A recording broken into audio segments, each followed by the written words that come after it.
नमस्कार दोस्तों, स्वागत है आपका एग्रीकल्चरल साइंसेज में। मैं आलोक द्विवेदी।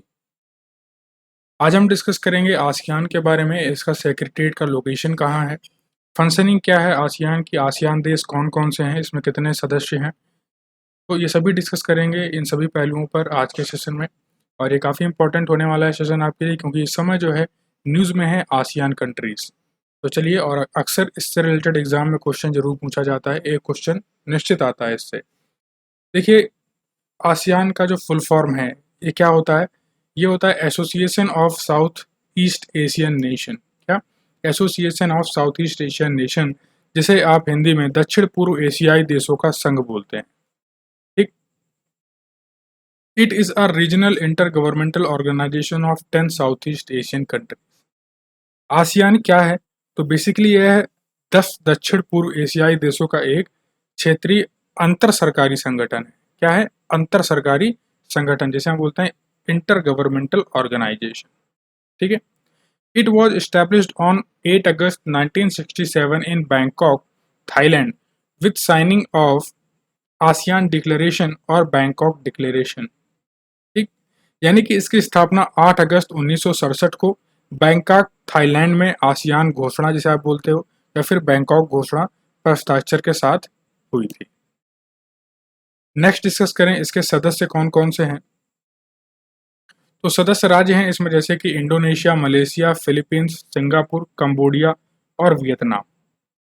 ठीक।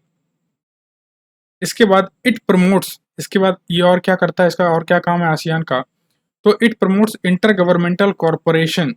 It promotes inter governmental corporation and facilitates economic, political, security, military, educational, socio cultural integration between its member and other countries in the Asia. आप समझ पा रहे हो? यानी कि एक inter governmental help, inter governmental cooperation तो प्रोवाइड करता ही है, उसको बढ़ावा देता है, उसके साथ साथ अपने सदस्यों और एशिया के अन्य देशों के बीच आर्थिक, राजनीतिक, सुरक्षा, सैन्य, शैक्षिक और सामाजिक संस्कृति एकीकरण की सुविधा भी प्रदान करता है। यानी कि उससे रिलेटेड भी कॉपरेशन आपको ये प्रोवाइड करेगा आसियान। तो आई होप ये चीज़ आपको क्लियर है, यहाँ पर आपको कोई डाउट नहीं है आसियान से रिलेटेड। अगर कोई डाउट है तो कमेंट सेक्शन में जरूर बताइएगा। अब नेक्स्ट आगे बात करें इसके सचिवालय के बारे में, यानी कि सेक्रेटरीट के बारे में। तो इसका जो सेक्रेटरीट है वो जकार्ता, इंडोनेशिया में लोकेटेड है। ठीक है, वहाँ स्थित है ये।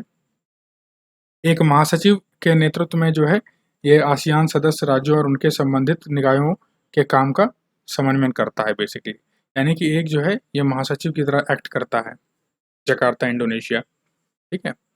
फंक्शनिंग की बात करें, इसकी कार्य प्रणाली क्या है, कार्य क्या करता है? तो it is headed by a chair, a position that rotates annually among the member states. यानी कि इसका नेतृत्व एक अध्यक्ष द्वारा किया जाता है, जो एक पद है। ठीक है। एक पद जो सदस्य देशों के बीच प्रतिवर्ष बदलता रहता है। यानी कि एक ऐसा पद है जो सदस्य देशों के बीच प्रतिवर्ष बदलता है। वही लिखा है यहाँ पर कि दैट रोटेट्स एनुअली, यानी प्रतिवर्ष अमंग मेंबर स्टेट्स, अपने सदस्य के बीचों ये हमेशा क्या होता है, रोटेट होता रहता है ये शेयर ऑफ पोजीशन। ठीक है। नेक्स्ट इसका क्या रोल होता है, क्या अहम भूमिका ये निभाता है? तो important decisions are usually reached through the consultation and consensus guided by the principles of non interference in internal affairs and peaceful resolution of the conflict.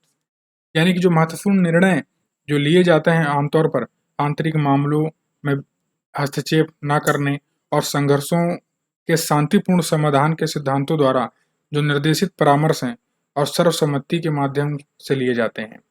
यानी कि अगर बेसिकली अगर हमें कोई डिसीजन लेना है इम्पोर्टेंट, ठीक है, अगर आसियान कंट्री अगर कोई डिसीजन लेना चाहती है तो क्या किस प्रिंसिपल को ध्यान में रखती है उस डिसीजन को देते हुए? पहला principle non interference in the internal affairs, यानी कि आपके इंटरनल अफेयर्स, यानी कि आंतरिक जो आपके क्या चीज़ मामले हैं उनमें हस्तक्षेप नहीं करेगी, और जो कॉन्फ्लिक्ट्स हैं उसका पीसफुल रेजोल्यूशन प्रोवाइड करेगी। ठीक है। तो ये जो है एम होता है आसियान कंट्रीज का। आई होप आप ये चीज़ समझ गए हैं, बहुत इजी लैंग्वेज में आपको आसियान के बारे में बताया है, और ये एग्जाम इससे अक्सर पूछा जाता है। अब इनकी कंट्रीज के बारे में देख लेते हैं मैप पर।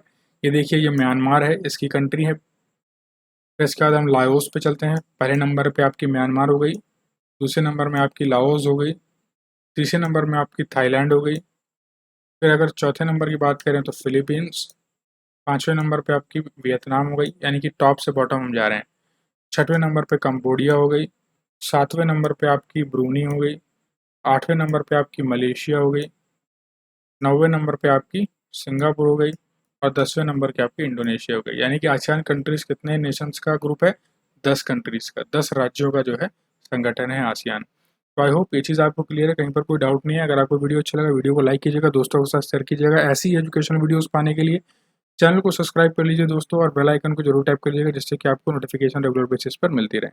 चैनल को लिंक मैं आपको डिस्क्रिप्शन बॉक्स में दे दूंगा, टेलीग्राम चैनल का लिंक, वहाँ आप उससे कनेक्ट हो सकते हैं। नोटिफिकेशन आप वहाँ पर मिस आउट नहीं करोगे। और सोशल मीडिया हैंडल्स पर अगर आप मुझसे कनेक्ट होना चाहते हैं तो डिस्क्रिप्शन बॉक्स में उसका लिंक प्रोवाइड कर दिया जाएगा। इसी के साथ दोस्तों, जय हिंद, जय Bharat, have a great day.